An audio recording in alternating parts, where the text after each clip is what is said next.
We're here to take a moment to remember a wonderful person, a Mrs. Bird. In June of last year, Kimberly Chavez Bird, a first grade teacher at Hayden Winkleman School District in Gila County, Arizona, died from the coronavirus. You know, I know right now she's up there listening to us and watching us, and it's just proud that you guys are back to school. 43% of my staff had COVID. It hit families. It ran like a wildfire, you know, through our community. We love you. Her death set off a national discussion on whether schools should remain closed or reopen in the midst of the pandemic. In this small, rural community, the debate was much more personal. Let's see if I can... Going to Miss Bird's room, which is sad. Miss Bird was teaching a summer school class with fellow teachers Jenna Martinez and Angela Skillings. This is like a lifetime of teaching. They decided to teach from the school where they had better access to the internet. 3 teachers sharing a room, spread out, social distancing, PPE. One teacher brings it in and the other 2 get sick. And of course, you know, Kim, on that Saturday night, she goes into the urgent care and she never came out. The death of a beloved first grade teacher is shaking the nation today. 38 years. To lose somebody after that long. It's like losing a parent or a sibling. We had 35 kinder, first and second grade students. The kids were virtual.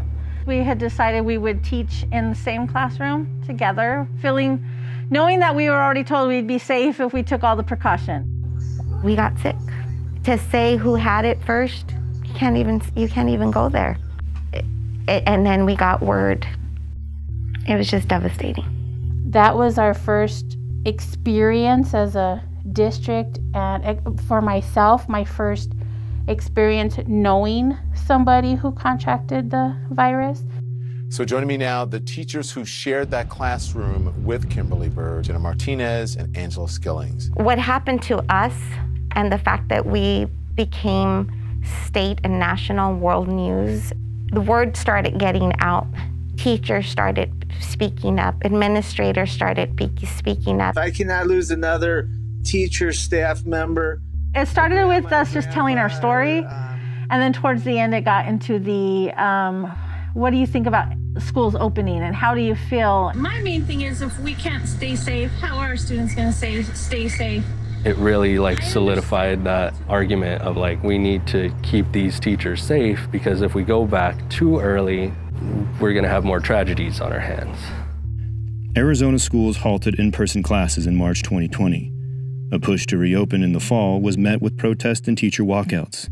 Arizona Governor Doug Ducey eventually stopped the effort and kept the kids online. I think, the whole country is a follow-up story to what happened to Kim, because it's how are all school districts going to recover from this?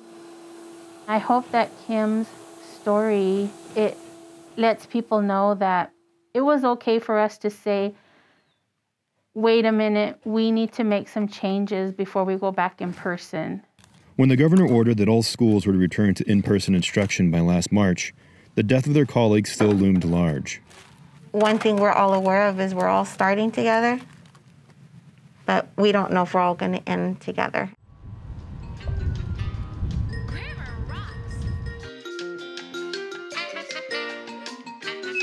Girls, go ahead and stop right here. Here's our stop sign. I was ready. When I got here, I was excited. I prayed all the way here, honestly, and I was visualizing what was going to happen, how it was going to happen, what I needed to do as far as temperature check.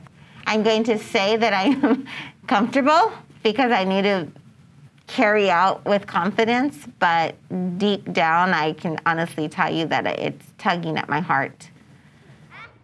These kids were very open to what they went through. I haven't been on monkey bars in forever.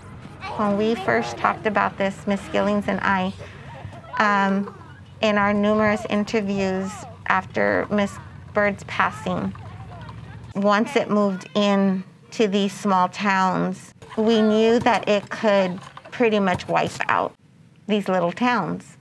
Back in July 2020, the state of Arizona was recording over 1,000 cases a day.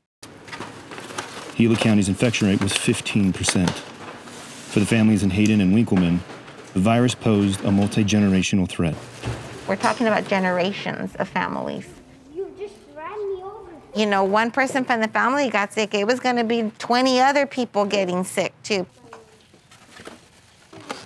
My older sister, Matilda, yeah, she got coronavirus one time. She did? Mm-hmm. But then I got sick.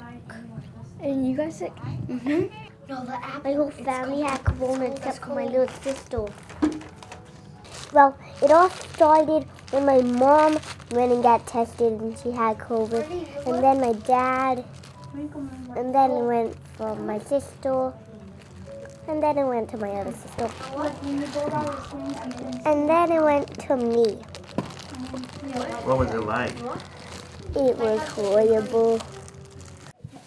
I think you can pretty much talk to anybody here, and we're going to tell you that there was somebody that we were close to who got very ill, very serious, you know, and passed away.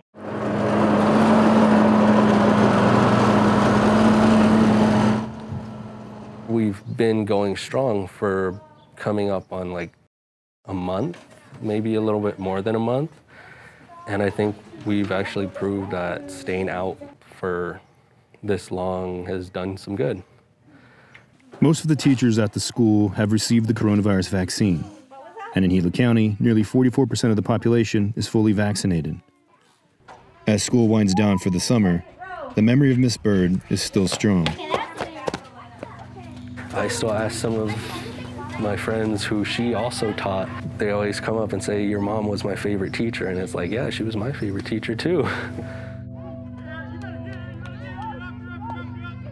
So her presence is here. You can feel her. The kids were even like, she's in our classroom. We can feel her. We know she's here. Here we go, Cody. I just love this right here, the hope. The hope. And now to hear the kids out in the hallway, and you can hear them on the playground, and just to have that life coming back is really nice to see. It's scary, but it's nice to see. So.